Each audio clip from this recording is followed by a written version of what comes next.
¿Listo? Bueno, ahora sí. Hoy vamos a estudiar la porción de Hebreos 5 del 1 al 10. Entonces, vamos a leerla eh, en la Biblia Reina Valera 1960. Yo voy a mostrarles ahora también otras versiones más adelante. Vamos a leer en la Reina Valera 1960. Yo la tengo acá. Porque todo sumo sacerdote tomado de entre los hombres es constituido a favor de los hombres en lo que a Dios se refiere, para que presente ofrendas y sacrificios por los pecados, para que se muestre paciente con los ignorantes y extraviados, puesto que él también está rodeado de debilidad, y por causa de ella debe ofrecer por los pecados, tantos por sí mismo como también por el pueblo. Y nadie toma para sí esta honra, sino el que es llamado por Dios, como lo fue Aarón. Así tampoco Cristo se glorificó a sí mismo, haciéndose sumo sacerdote, sino el que le dijo, tú eres mi hijo, yo te he engendrado hoy. Como también dice en otro lugar, tú eres sacerdote para siempre, según el orden de Melquisedec. Y Cristo en los días de su carne, ofreciendo ruegos y súplicas con gran clamor y lágrimas, al que le podía librar de la muerte, fue oído a causa de su temor reverente. Y aunque era hijo, por lo que padeció, aprendió la obediencia. Y habiendo sido perfeccionado, vino a ser autor de eterna salvación para todos los que le obedecen. Y fue declarado por Dios sumo sacerdote según el orden de Melquisedec. Entonces, el autor aquí va a empezar a hablar realmente de lo que es el sumo sacerdocio y va a hacer una comparación entre el sumo sacerdocio levítico y el sumo sacerdocio de Cristo. Pero al mismo tiempo de que hace una comparación, hace un contraste entre los dos sumos sacerdocios. Y empieza por mostrarnos que el sumo sacerdocio levítico es un sumo sacerdote débil. El sumo sacerdote levítico es un sumo sacerdote débil. Versículos del 1 al 3. He titulado esta porción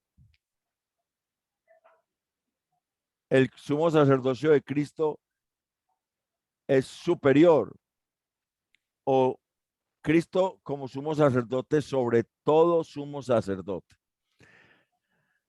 Voy a compartirles para que vamos viendo el bosquejo también. Voy a compartir la pantalla. Voy a compartir lo que está aquí, toda la pantalla. Ah, pero se me fue otra vez para allá, ¿no? Ya tengo que dejar de compartir esa parte. A ver, a compartir acá. Quitemos esto y el video. No compartamos video, sino compartir ya la pantalla. Otra vez el video. No tener que sacarlo de ahí. Listo. Compartamos pantalla y acá. Ahí. Listo.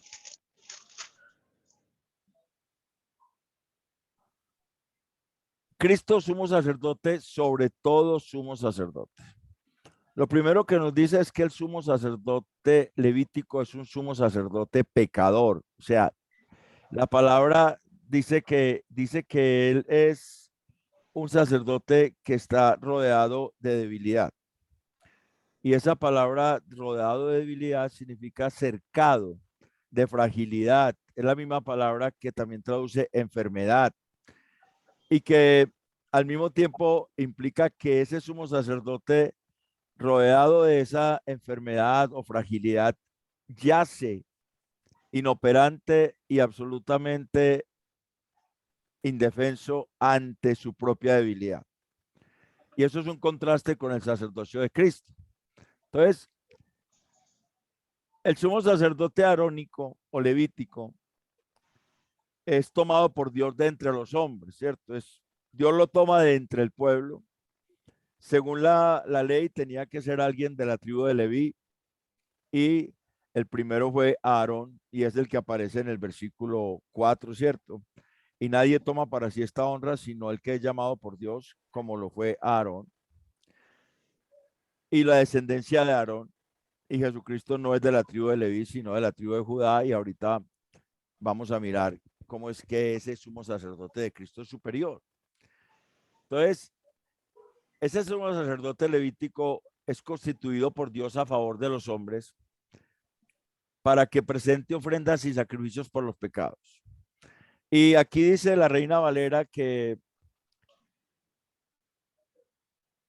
para que se muestre paciente. Esa palabra mostrarse paciente es para que sea moderado, moderadamente condescendiente con el sufrimiento de los hermanos, sea capaz de tener una condescendencia, una empatía moderada, en una pasión moderada por el sufrimiento de sus hermanos, porque también él es débil, porque también él padece de esa misma enfermedad, de esa misma fragilidad. Entonces, él debe ser capaz de tener esa empatía, no debe estar en la actitud de juzgar a los hermanos porque andan extraviados, sino que él debe tener la capacidad de saber que él también está sujeto a debilidad, está sujeto a fragilidad y que permanece incapaz de cambiar esa situación, porque él mismo está sujeto al pecado. Y es una de las diferencias con Cristo. Cristo, aunque estaba rodeado de la debilidad humana, de la fragilidad humana, de los seres humanos, él no tenía pecado. O sea, él no estaba incapaz ante esa fragilidad humana. Él tenía sí la capacidad de levantar esa fragilidad humana. El sumo sacerdocio levítico no. Y él tiene que mostrarse, tenía que tener esa característica de mostrarse con una moderación, una pasión moderada por el sufrimiento de los demás, pero por aquellos que divagaban en el error por desconocimiento, por los ignorantes y extraviados, quienes divagan en el error por desconocimiento. El asunto, por ejemplo, acá en el versículo 1 dice, porque todo sumo sacerdote tomado entre sus hermanos es constituido a favor de los hombres. El hecho de que diga es constituido significa que es un tiempo presente indicativo, o sea que en ese momento que el autor escribe la carta a los hebreos, se ejercía el sumo sacerdocio levítico en el templo de Jerusalén, y esto es una de las indicaciones de que la carta es anterior al año 70 después de Cristo, porque el templo de Jerusalén fue destruido en el año 70 después de Cristo. Entonces, ese es un indicativo, el que aparezca es constituido o que presente sacrificios, es un indicativo de que todavía estaba ese sumo sacerdocio siendo ejecutado en el templo de Jerusalén. Ese sumo sacerdote que se muestra capaz de tener cierta empatía de una manera moderada por el sufrimiento de sus hermanos, especialmente por los que divagan en el error por un desconocimiento. Lo hace porque él también está rodeado o cercado de esa fragilidad e incapacidad.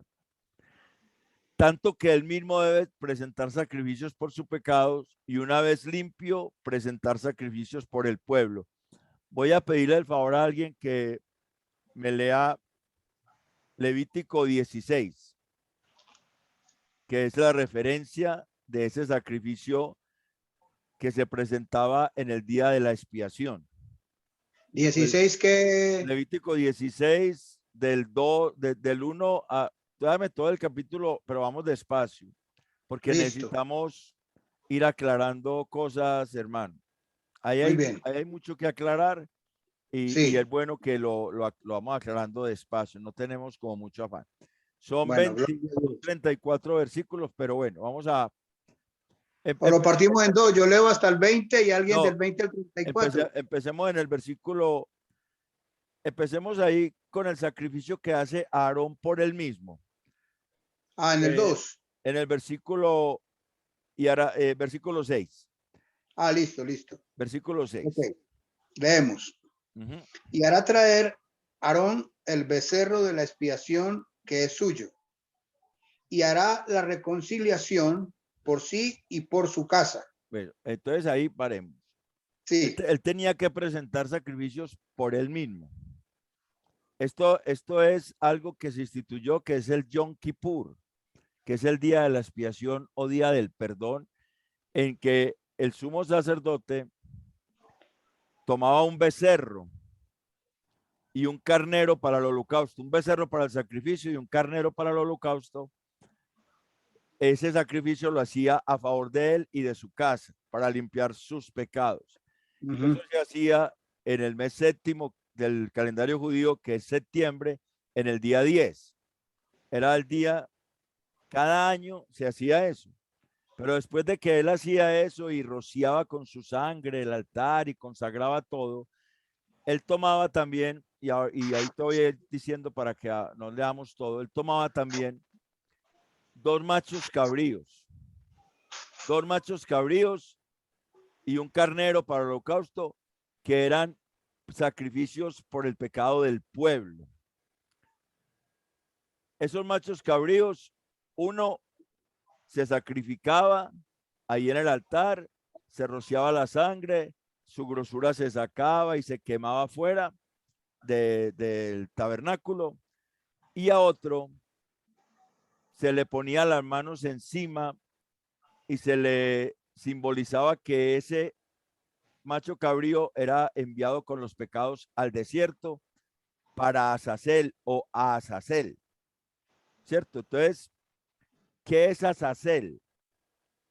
¿Qué es Azazel? ¿Quién me puede decir algo que piense qué es Azazel? Ahí está en el versículo 8.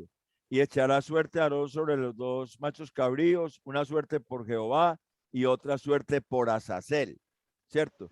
Y en el versículo 10, y sigue más adelante, en el versículo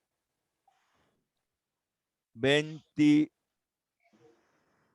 21, 20. Bueno, hay tres versículos, el 8, el 10 y el 14, creo. Vamos a mirar, aquí los tengo.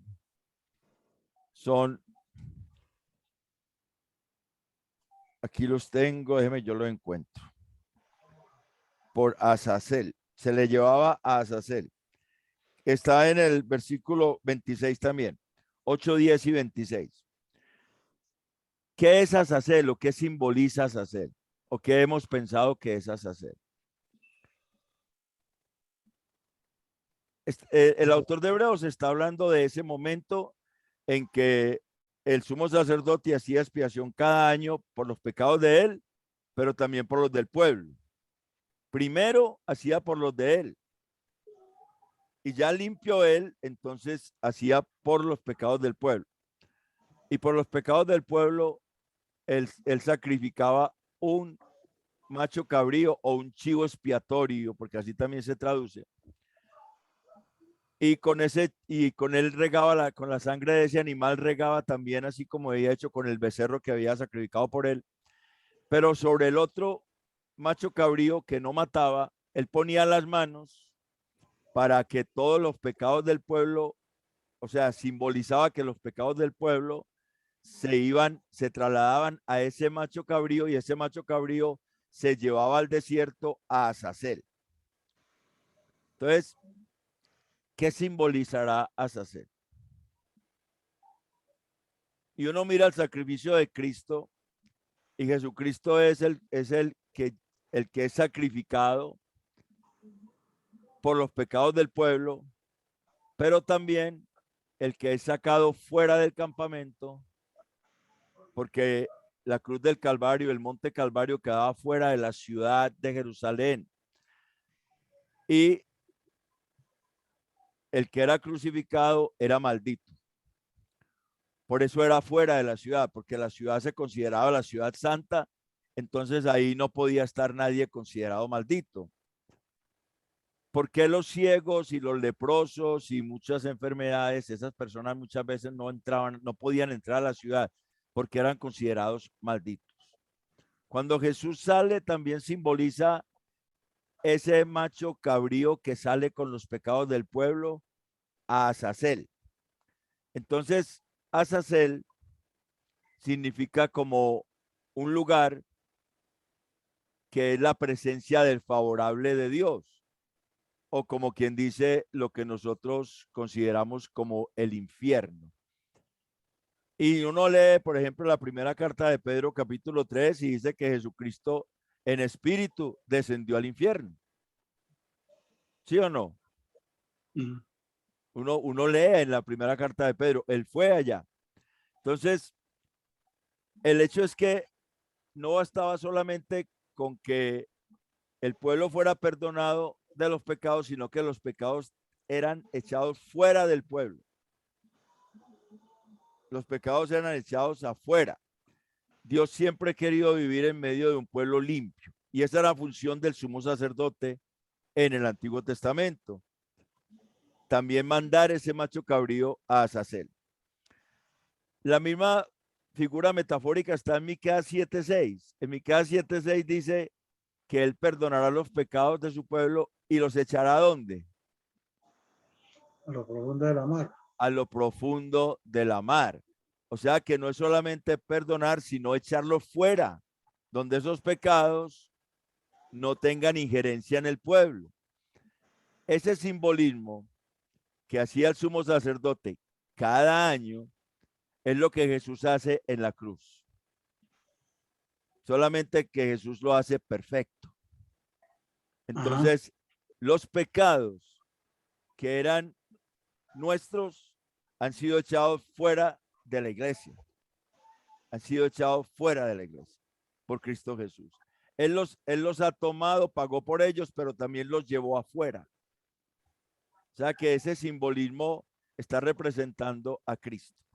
Entonces, siguiendo con eso, tenemos que entender que eso lo tenía que hacer el sumo sacerdote cada año, ¿cierto? Cada año, y eso era establecido en la ley, el sumo sacerdocio levítico. Pero Cristo lo hizo una vez para siempre. Eso lo vamos a ver cuando retomemos en el capítulo 7. Por ahora estamos en el capítulo 5.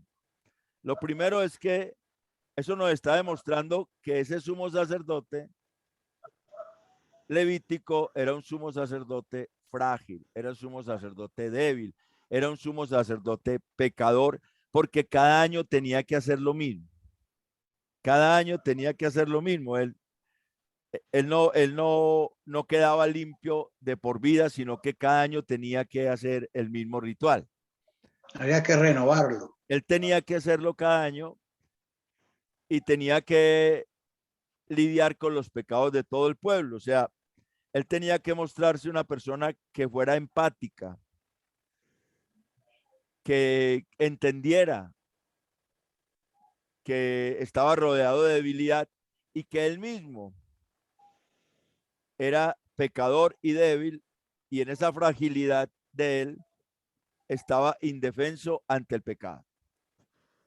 Y eso es la misma palabra ahí, debilidad, es la misma palabra que está en Romanos 8, y quiero que vamos a Romanos 8, versículo 3, Romanos 8, del 1 al 3, para que vamos viendo la palabra debilidad. Romanos 8:1, hermano Guillermo lo tiene. Sí. Dice, del 1 al 3, ¿cierto? Del 1 al 3, sí. Ah, correcto. Dice, ahora pues, ninguna condenación hay para los que están en Cristo Jesús. Los que no andan conforme a la carne, sino conforme al Espíritu. Porque la ley del Espíritu de vida en Cristo Jesús me ha librado de la ley, del pecado y de la muerte. Porque lo que era imposible para la ley, por cuanto era débil por la carne, Dios, enviando a su Hijo en semejanza de carne de pecado, y a causa del pecado, condenó el pecado en la carne.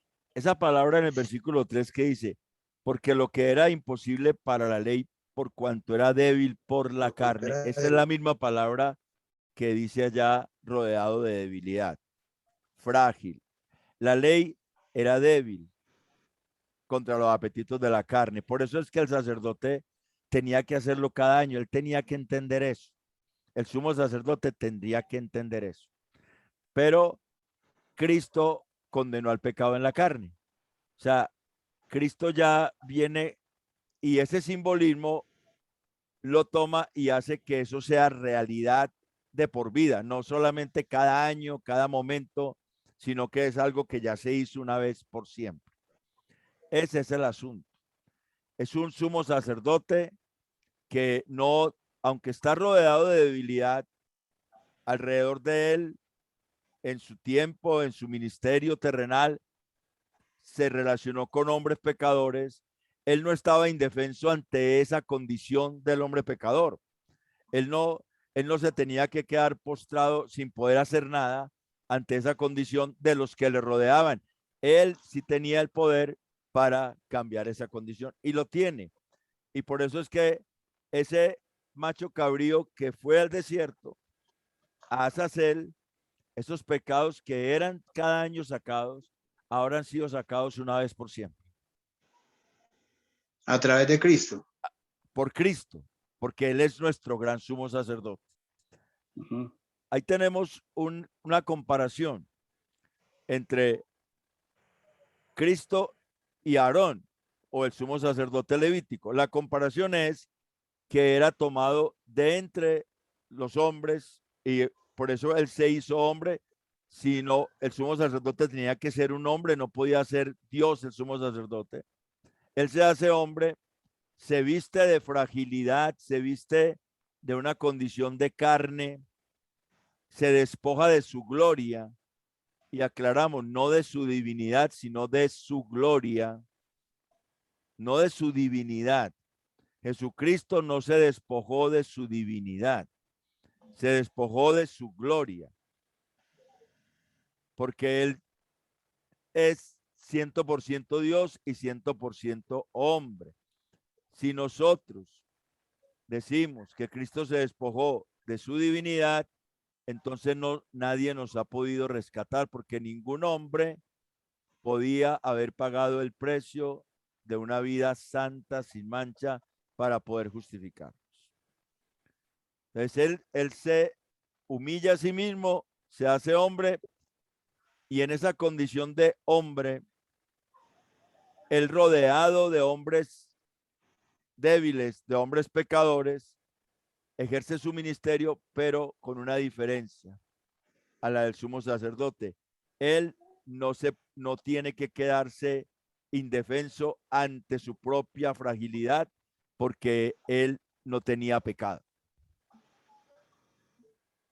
Eso es una de las cosas que lo diferencian y que lo hacen superior como sumo sacerdote. Iván Darío, ¿por qué no amplía lo de que se despojó de su gloria? A ver,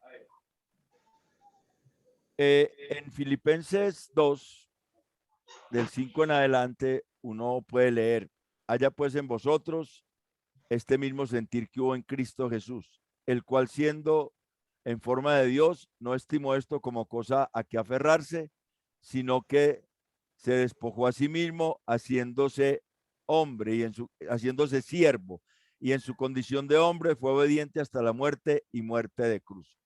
O sea, él se despoja de su gloria eterna que tenía con el Padre en la eternidad, se despoja para tomar la gloria de un ser humano. La gloria de un ser humano que él es perfecto, él es el segundo Adán, perfecto.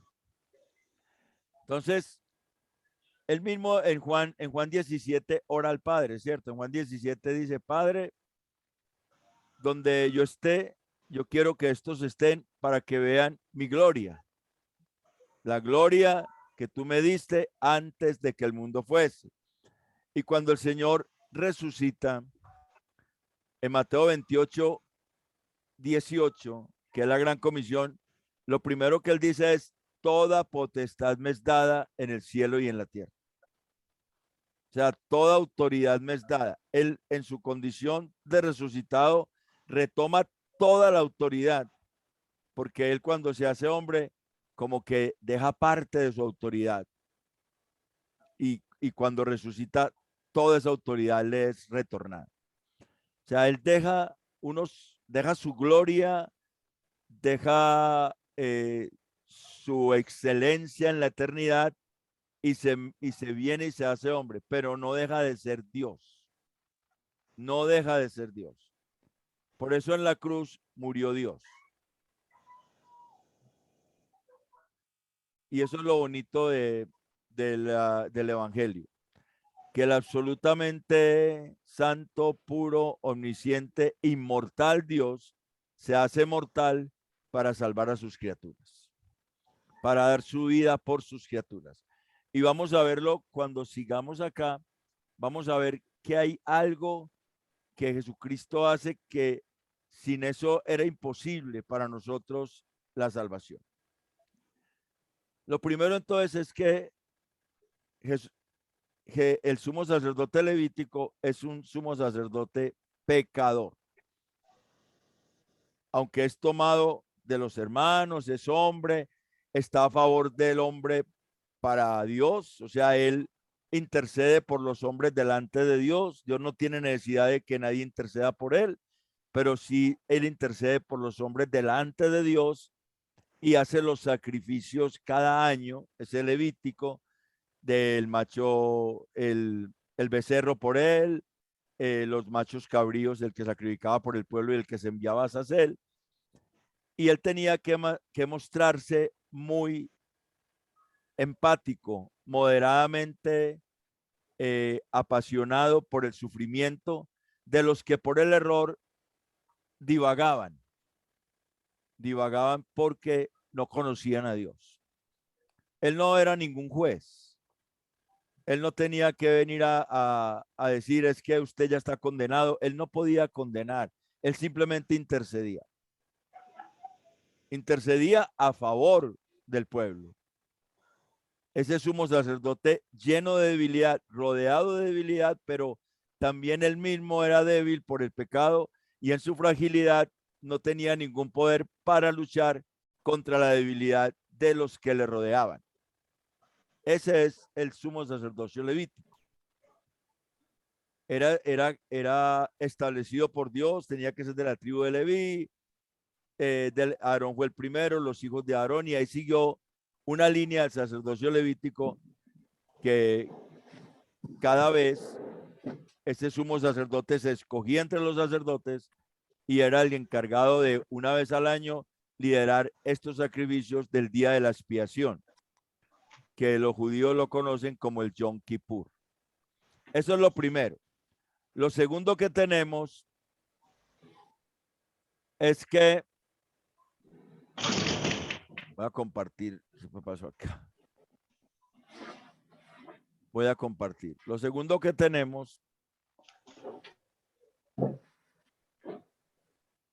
es que tanto Aarón como Cristo fueron tomados para esto, o sea, para ser sumos sacerdotes. Y ahí encontramos, ninguno de ellos se nombró sumo sacerdote. Ninguno de ellos se autonombró sumo sacerdote. Eso es una comparación, es una semejanza que hay. Ninguno de ellos por sí mismo fue nombrado sumo sacerdote, sino que Dios los nombró. Fueron llamados por Dios para ese oficio de sumos sacerdotes. Pero si uno lee el versículo 5 y el versículo 6, aquí en Hebreos hay alguien que tiene como un, ¿qué? Yo me salí, no. Alguien que tiene como un ruido en el micrófono. Si uno lee el versículo 5 en Hebreos, dice, Hebreos 5:5. Así tampoco Cristo se glorificó a sí mismo, haciéndose sumo sacerdote, sino el que le dijo, tú eres mi hijo, yo te he engendrado hoy. Salmo 2:7. Cuando uno va a ese Salmo 2:7, encuentra que ese Salmo habla de un rey al que los reyes de las naciones desprecian. En estos días me pusieron un audio, no lo he querido publicar porque no sé si es una fake news o qué, pero eso sí se va a dar, que la ONU va a crear una religión en la que las iglesias no tengan nada que ver, basada en los derechos humanos. En estos días me pusieron ese audio y yo le dije a la persona, mire, eso está el Salmo 2. El Salmo 2 dice eso. El Salmo 2 dice, ¿por qué se amotinan las gentes y piensan cosas vanas contra Jehová y su ungido? O sea, contra el Señor Dios y su Cristo. Y los reyes de las naciones y los príncipes consultan unidos contra él, diciendo, dejemos sus ataduras, no tengamos nada que ver con él.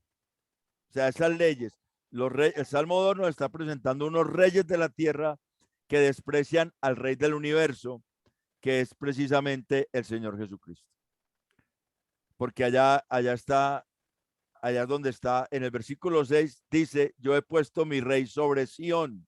Salmo 2:6, ¿sí o no? Dice, mi hijo eres tú, yo te he engendrado hoy. O sea, hay un rey que es el Señor Jesucristo, que es el que va a juzgar a esos reyes de las naciones que van en contra de él, que no quieren tener nada con él. El sumo sacerdocio levítico no era para ningún rey.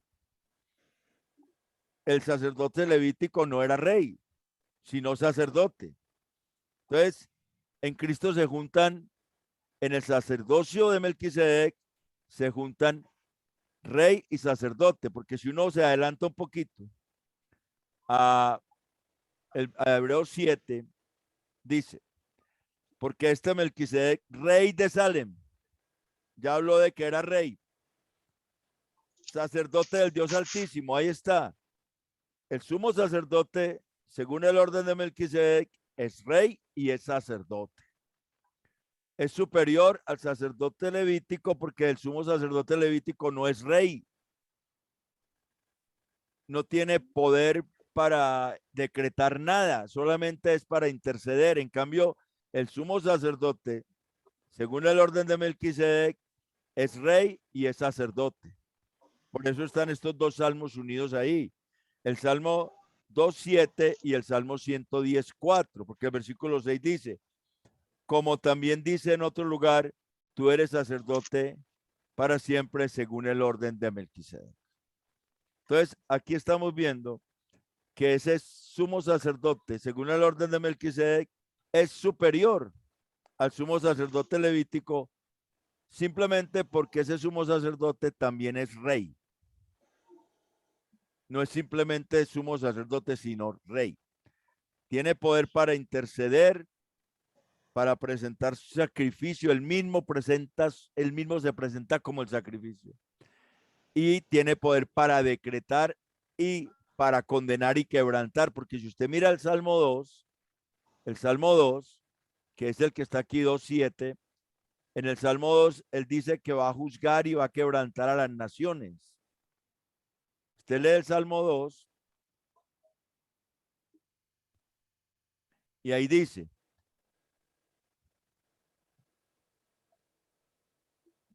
los quebrantarás, versículo 9, con vara de hierro como vasija de alfarero los desmenuzarás. Ahora pues, oh reyes, sed prudentes, admitid amonestación, jueces de la tierra, servid a Jehová con temor y alegraos con temblor, honrad al Hijo, para que no se enoje y perezcáis en el camino, pues inflama de pronto su ira. Bienaventurados todos los que en él confían. Entonces, ese rey no solamente intercede por su pueblo, sino que juzga al mundo, juzga a los que son contrarios. Ese sumo sacerdote, según el orden de Melquisedec, es rey y sacerdote, no solamente sacerdote. Por eso hay una superioridad. Todos, tanto Cristo como Aarón o como cualquier sumo sacerdote, fueron ordenados o fueron llamados por Dios a ese oficio. Ninguno fue que dijo, yo me declaro sumo sacerdote. No, era imposible. Dios lo llamó. Y a Cristo lo llamó, según el versículo 6, tú eres sacerdote para siempre, según el orden de Melquisedec. Entonces, según el orden de Melquisedec, Hebreos 7:1 implica que es rey y sacerdote. Por eso es mayor su sacerdocio que el sacerdocio levítico. Y lo tercero es la parte más chévere del asunto, es el tercer aspecto. Y es que el gran sumo sacerdote, nuestro gran sumo sacerdote, Jesucristo, es el sumo sacerdote perfecto. Perfecto. Oficia como sumo sacerdote perfecto. Dice el versículo 7, y Cristo en los días de su carne, ofreciendo ruegos y súplicas con gran clamor y lágrimas al que le podía librar de la muerte. Y aquí quiero mostrarles unas versiones diferentes. Déjenme, yo les comparto la pantalla.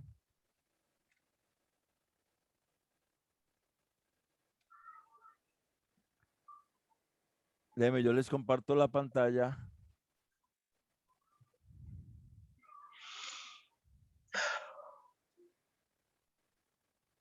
Un momento, yo les comparto la pantalla. Listo, vamos acá. Estamos acá en Zoom. Vamos acá. Ok, voy a compartir la pantalla y les voy a mostrar cómo traducen algunas versiones en la Bible Gateway, ¿cierto? Que hay como 20 traducciones. Voy a mirar dos que me interesan. La Nueva Traducción Viviente y vamos a mirarla acá, compartir y vamos acá. Ya la tienen, ¿cierto? ¿Están viendo esto? Sí, se ve un poco borrosa. ¿Se ve borrosa?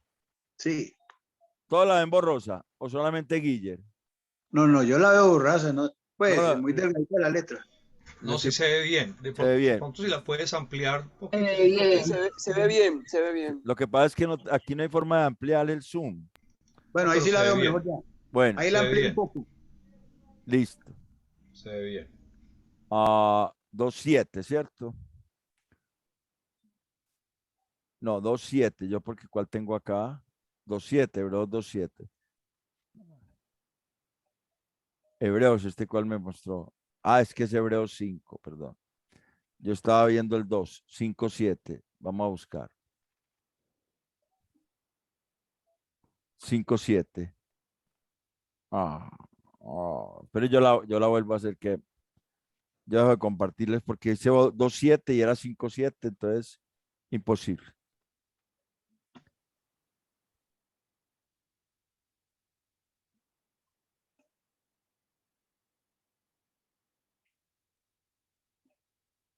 Ok, vamos a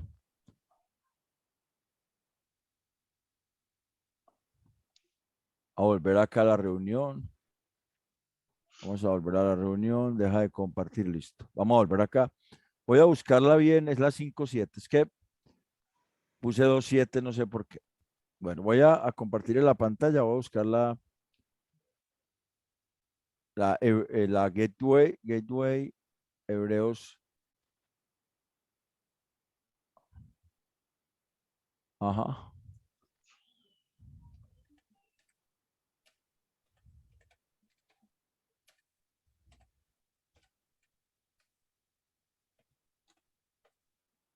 Hebreos 5.7, 54.7.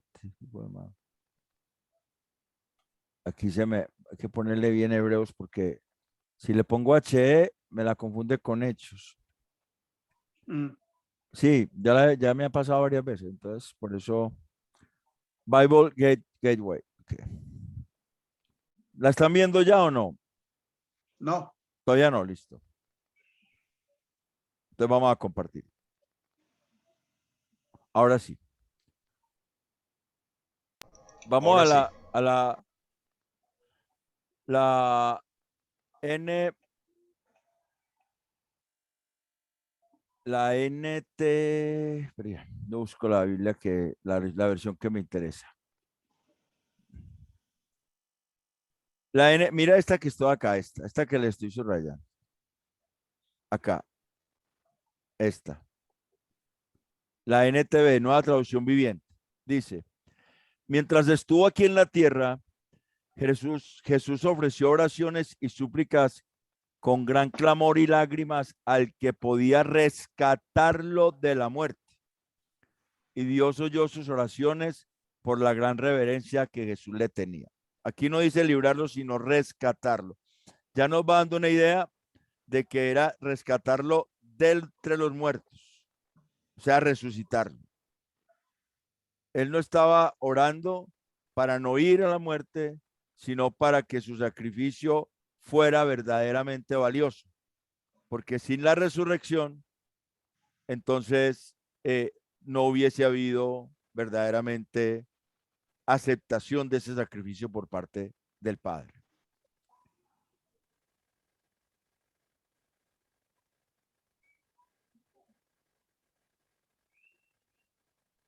También tengo otra versión que ya las voy a mirar cuál es la otra versión.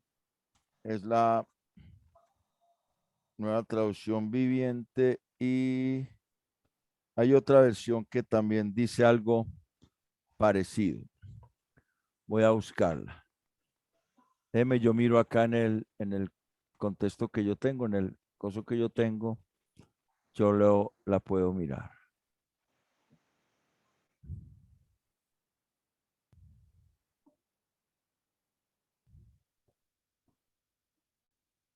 Traducción en el lenguaje actual dice, la traducción en el lenguaje actual dice, vamos a compartir. Traducción en el lenguaje actual dice, cuando Cristo estuvo aquí en el mundo, oró mucho a Dios y con lágrimas le rogó que lo librara de la muerte, pues Dios tenía poder para hacerlo. Y como Cristo fue obediente, Dios contestó su oración. Entonces, cuando hablamos de que Dios contestó su oración, no estamos hablando de que no lo pasó por la muerte, sino que lo resucitó de los muertos. Y eso se explica por lo que es esa preposición de. La preposición de que está ahí es ex en griego y significa desde, de entre, a causa de, por entre. O sea que podríamos decir que el verbo soso, que es el verbo librar, rescatar, dar seguridad, salvar, sanar. Entonces, estábamos hablando de que lo que está pidiendo el Señor es que sea librado de entre los muertos, de entre los muertos. La misma idea está en el libro de Hechos, Hechos 2:24. En Hechos 2:24 se nos dice, en Hechos 2:24 dice allí, lo voy a leer, al cual Dios levantó sueltos los dolores de la muerte por cuanto era imposible que fuese retenido por ella. O sea, ese rescatar, levantar de la muerte, el Señor está clamando y el autor está hablando, al pie de página, usted va a mirar al pie de página en Hebreos 5:7 y usted va a ver que allá dice Mateo 26 del 36 al 46, ¿cierto? Que es la oración en el huerto de Getsemaní. Esa oración en el huerto de Getsemaní es muy importante Porque una cosa es que yo le diga o que nosotros le digamos al Señor Jesucristo, que no se haga nuestra voluntad sino la de Él. Una cosa muy diferente a que el Señor Jesucristo le diga al Padre, que no se haga mi voluntad sino la tuya. ¿Por qué es diferente que nosotros le digamos al Señor Jesucristo que no se haga nuestra voluntad sino la de Él, a que Jesucristo, nuestro Señor, le diga al Padre, no se haga mi voluntad sino la tuya? ¿Por qué es diferente?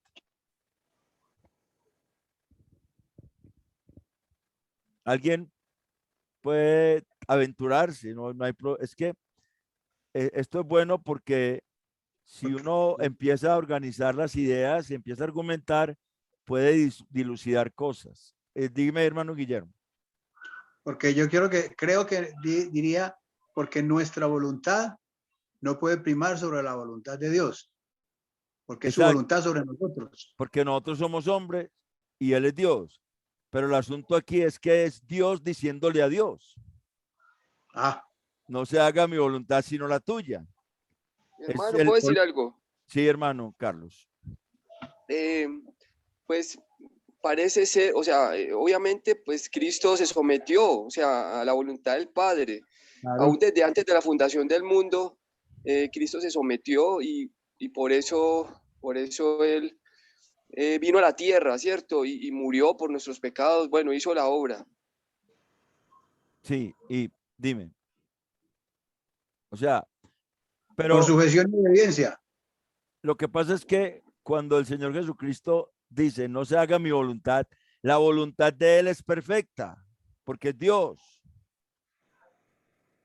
sino la tuya, que también es perfecta, porque es Dios. Amén, amén, amén. Entonces, el Señor está orando para no pasar por un momentico eterno de separación del Padre. Amén, Pero eso amén. era necesario para la reconciliación y para que Él fuera el autor de eterna salvación. Era necesario que Él fuese llevado afuera como maldito en la cruz del Calvario y sufriera toda la ira de Dios, la separación de Dios, porque Dios no puede ni siquiera mirar el pecado. Él en ese momento llevó todo nuestro pecado, el de su iglesia, pero Él está diciendo, si es posible, era la única manera, pero Él no, él todavía decía, toda la eternidad yo he estado con el Padre y sé que en ese momento que cargue el pecado de toda la iglesia, voy a separarme del Padre. Esa voluntad perfecta, sin embargo, Él, sudando gotas de sangre, se somete voluntariamente, se sujeta a eso que está determinado por el Padre. Eso es lo tremendo. Él se sujeta porque Él, como Dios, en la eternidad no tenía que sujetarse porque Él es uno con el Padre, pero al hacerse hombre, se sujeta al Padre en ese plan de salvación. Y amén. Por eso es que el autor de Hebreos dice que porque aunque era hijo, por lo que padeció aprendió la obediencia. Aunque era el hijo eterno de Dios, aunque era el hijo eterno de Dios, se sometió en el sufrimiento a la voluntad del Padre. Y fue oído. Y cuando dice que fue oído en el versículo 8, está diciendo que fue oído de que lo rescatara de entre los muertos. Fue oído a causa de su temor reverente, a causa de su piedad. Y eso nos tiene que a nosotros impactar. En Juan 9:31, cuando él sana a un ciego de nacimiento, que los fariseos van y le preguntan al papá, y después le dicen a él, el ciego les contesta, nosotros sabemos que Dios oye a los que hacen su voluntad. O sea, eso es algo que está en el carácter de Dios. En su piedad, en su temor reverente, Él es oído. Él es oído y Él es levantado de los muertos. Y Él es levantado de los muertos y se cumple así lo que dice el versículo 9. Y habiendo sido perfeccionado, o sea, habiéndose sometido absolutamente en sujeción al Padre, vino a ser autor. Y la palabra autor se las quiero compartir porque esa palabra autor en la Reina Valera, la única vez que traduce autor es aquí. Cuando uno va a otros versículos donde está la misma palabra, que es la palabra aitios, esa palabra traduce delito. Y voy a compartir en la pantalla para que la miremos.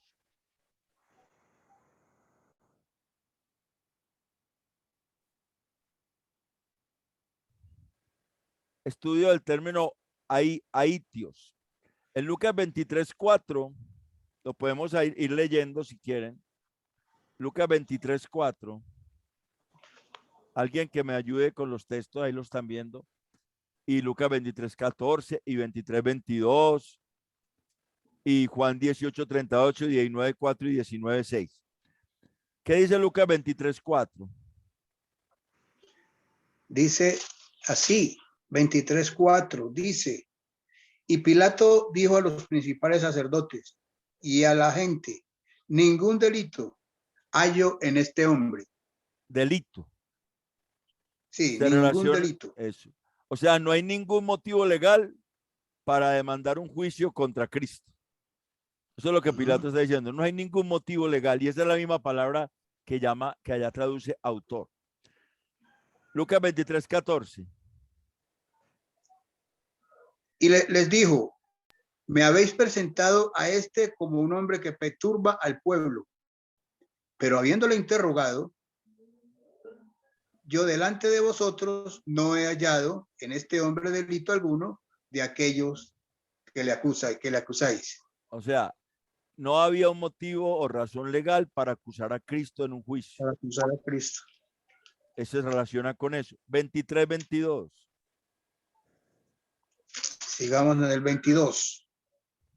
Él les dijo por tercera vez, pues qué mal ha hecho este, ningún delito. Digno de Digno de muerte. muerte, Eso. digno de muerte he hallado en él. Ningún delito digno de muerte he hallado en él. Le castigaré pues y le soltaré. O sea, se relaciona con un motivo o razón para sentenciar a Cristo a muerte. No había motivo o razón. Juan 18:38. Dice así, dice, le dijo Dígame. Pilato, ¿qué es la verdad? Y dicho esto, salió otra vez a donde estaban los judíos y les dijo, no hallo en él ningún delito, pero vosotros tenéis la costumbre de que os suelte a un preso en la Pascua. ¿Queréis pues que os suelte al rey de los judíos? 38. Listo. Eso. Listo. Se relaciona con no hallar causa o motivo para juzgar a Cristo. Lo mismo, todos tienen lo mismo, como el mismo significado. 19:4, hermano Carlos. Usted mismo que está ahí en Juan 19. 19:4. Entonces Pilato salió otra vez y les dijo, mirad, os lo traigo fuera para que entendáis que ningún delito hallo en él. Otra vez, no hay causa ni motivo para juzgarlo. Y el 19:6 también. Cuando le vieron los principales sacerdotes y los alguaciles, dieron voces diciendo, crucifícale, crucifícale. Pilato les dijo, ¿Cuáles sacerdotes y los guardias? Y dijo, tomadlo vosotros y crucifícale. Les dijo, no hallo delito en él. porque no hallo delito en él. O sea, no había razón para crucificarlo. Entonces, el término aitios que Reina Valera 1900 traduce como autor, en Hebreos 5:9 hace referencia a un motivo legal que nuestro Señor ganó y por el cual nos otorga eterna salvación. O sea que es como el Señor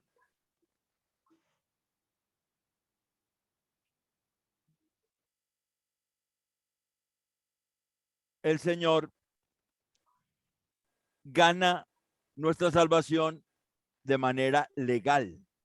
Hay un motivo para la eterna salvación. El motivo es que Él, siendo absolutamente justo, siendo absolutamente santo, muere, aunque no, según la justicia de la ley, no tendría por qué morir, porque Él cumplió la ley, pero muere para que nosotros, que somos pecadores, débiles, frágiles, enfermizos, podamos vivir eternamente, y su justicia se nos traslada a nosotros y a Él se le traslada la ira de Dios que nosotros merecíamos. Ese es un glorioso intercambio. Ese es un glorioso intercambio en el cual nosotros somos beneficiarios. Absolutamente, nosotros podemos disfrutar de eterna salvación solamente por Él, por gracia, solamente porque Él es el que ganó el derecho legal. La razón y motivo de nuestra salvación es su vida en la cruz, su vida perfecta en la cruz, que cargó el pecado de nosotros, se separó del Padre en ese momento, sufrió la ira de Dios sobre sí mismo para trasladarnos su justicia y Él llevar nuestro castigo. Eso Aleluya.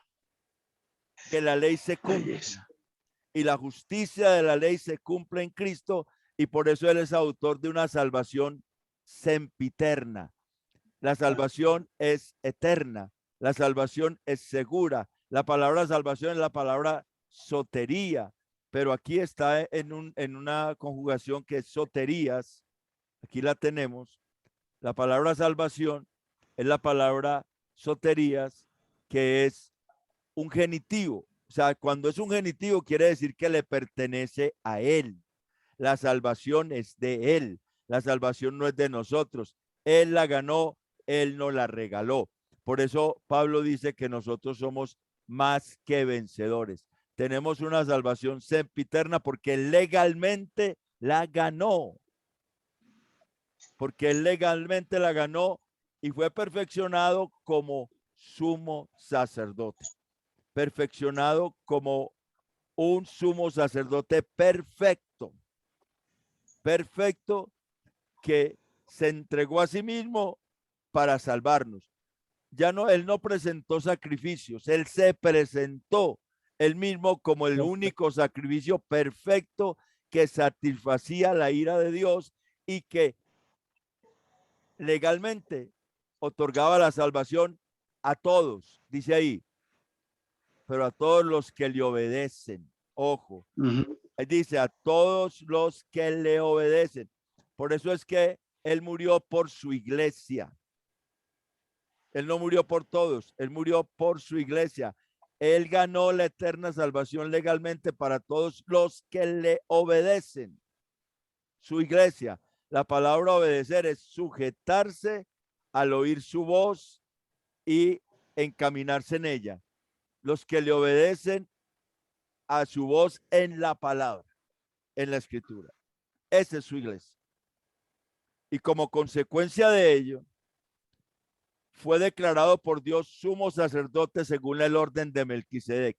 Y esa palabra declarado significa que Dios se dirigió a él con nombre propio. Fue declarado, ahí se la estoy mostrando. Este prosagureusis 6 es participio aoristo, o sea que se dio una sola vez. Implica que fue una acción puntual en el pasado, que alguien se dirige por nombre y públicamente, porque es compuesto también de pros, que es hacia, y ageiro, que es la reunión en la plaza pública. O sea, que Dios públicamente se dirigió por nombre propio, como sumo sacerdote, según el orden de Melquisedec, a su Hijo eterno, por lo que Él hizo.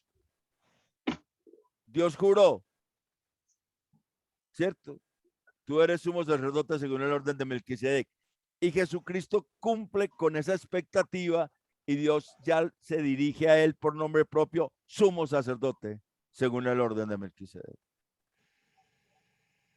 Cumplió con todas las expectativas que el Padre había puesto sobre él y Sobre que él, su solo. y que él había puesto para salvar a su iglesia. Por eso es ese gran sumo sacerdote totalmente superior a cualquier sumo sacerdote, porque es un sumo sacerdote perfecto. Perfecto. El autor de Hebreos nos va a estar hablando de una exhortación entre Hebreos 5:11 al 6:20, porque en el 6:20 dice, otra vez retoma lo del sumo sacerdocio, donde Jesús entró por nosotros como su precursor, hecho sumo sacerdote para siempre según el orden de Melquisedec, y va a empezar a hablar de la superioridad del sacerdote de Melquisedec, del sacerdocio de Melquisedec, en el capítulo 7, y ahí nos va a dar unas razones de por qué es superior el sacerdocio de Cristo. Aquí ya nos dio una, pero allá se va a extender, nos las va a dar más claritas. Pero antes nos va a exhortar. Antes nos va a exhortar. Antes nos va a exhortar porque el autor ya empieza a decir, mire, ustedes ya deberían ser maestros. Mira lo que dice el versículo 11. 5:11. Acerca de esto tenemos mucho que decir y difícil de explicar por cuanto os habéis hecho tardos para oír. O sea, ellos ya deberían estar anhelando conocer todo esto, pero eran duros, porque debiendo ser ya maestros, o sea, ya deberían ser maestros. Según el autor, ya deberían tener esto claro, pero todavía están viendo si siguen adelante o vuelven atrás. Si siguen adelante o vuelven atrás. Si Jesucristo, siendo el Hijo eterno de Dios, se humilló y clamó para que el plan de Dios se cumpliese verdaderamente como debería ser, no lo dio por hecho. Entonces nosotros, aunque sabemos que sus misericordias son nuevas cada mañana, aunque sabemos que Él tiene cuidado de nosotros, debemos clamar a Él para que Él tenga cuidado de nosotros, para que sus misericordias cada mañana se nos acerquen, nos envuelvan, para que cada vez su vida nos envuelva a nosotros. No lo damos por hecho. Si Jesucristo, siendo el perfecto Hijo eterno, lo hizo y se humilló y se postró y con súplicas y ruegos y lágrimas y clamor oró para que eso se diera a favor nuestro, nosotros también tenemos que entender que lo que Dios dice, sus promesas son para la iglesia y debemos clamar por ellas para que se cumplan. Hay veces yo veo que hay hermanos en congregaciones que oran en contra de lo que Dios dice. Equivocados. Ellos creen que están orando bien y oran en contra de lo que Dios dice. La Biblia dice, y ya lo vimos en Hebreos 1, que los cielos y la tierra perecerán. En Hebreos 1:11, perecerán, mas tú permaneces y todos ellos envejecerán como una vestidura. Ya eso lo vimos nosotros, que eso está escrito, pero nosotros hay veces oramos para que la tierra sea un mejor lugar para vivir. Eso es contrario a lo que dice ahí. Ahí dice que perecerán y que se va a envejecer. Ahí no dice que va a ser un mejor lugar para vivir. Cuando la Biblia dice que hay una tierra nueva y unos cielos nuevos, es diferente. Eso es después del juicio. Pero esta tierra que conocemos no va a ser un mejor lugar para vivir. Eso está en contra de lo que Dios dice. Entonces, Jesucristo oró a favor de lo que Dios dice y clamó, y sabiendo que Él era el mismo que iba a ejecutar eso y que su voluntad era perfecta, se sometió a la voluntad del Padre porque era la única manera de que la iglesia pudiera ser rescatada. Y así como Él fue rescatado de la muerte, la iglesia también fue rescatada de la muerte y fue resucitada con Él y está con Él en los lugares celestiales.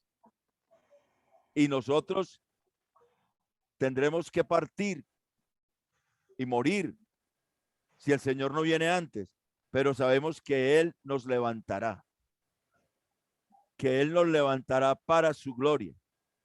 Eso sabemos. La iglesia necesita tener la humildad de Cristo. Gracias. Y tener esa certeza de lo que la palabra dice para saber orar en la voluntad del Padre. En la voluntad del Padre. Entonces, eso es lo que hoy nos tenía esta porción. Espero que